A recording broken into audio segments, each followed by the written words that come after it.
Yet another Republican has been fined $5,000 by the House of Representatives for failing to go through the metal detector in the House chamber.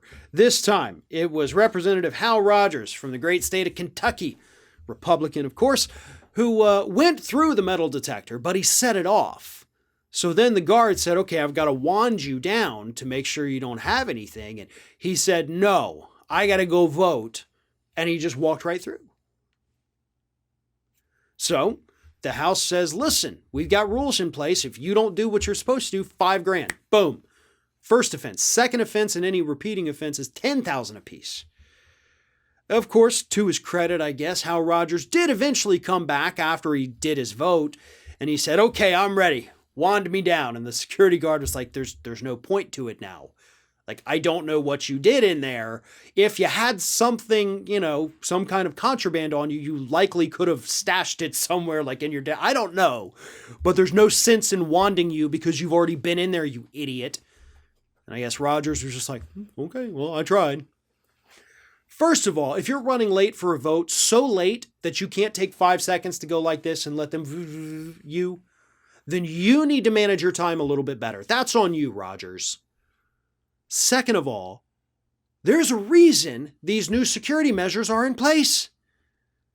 The insurrection, remember that Republicans cheered on? Yeah, that's why this is there. Not to mention the fact that we have already had one Republican try to sneak in a concealed gun. Representative Andy Harris from Maryland, back in January, was caught with a concealed gun that is not even allowed on the House floor. So yes, there is a reason to do this.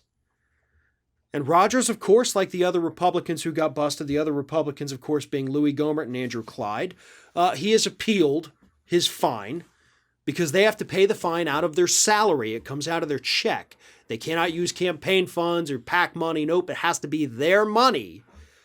And I'm assuming, much like Gohmert and Clyde, the appeal is going to go nowhere and they're going to say, yeah, you still owe us the money. It's pretty cut and dry. We have these security measures in place for a reason. It literally takes a couple seconds. It's not like you have to sit there like you're going through airport security. We're not making you take off your shoes and empty your backpacks and do all that nonsense. No, we're just saying walk through the metal detector. It's basically like getting into a theme park. You go through the metal detector really quick. You empty your pockets. Okay, you're clean. You put everything back in. You walk through 60 seconds tops. But that is apparently too much for them. And you know what? I think the fine isn't enough. What I would like to see is what happens in other places where if you don't go through the metal detector, they just come and straight up like tackle you. Or they come and they snatch you back. That's what I want to see, right?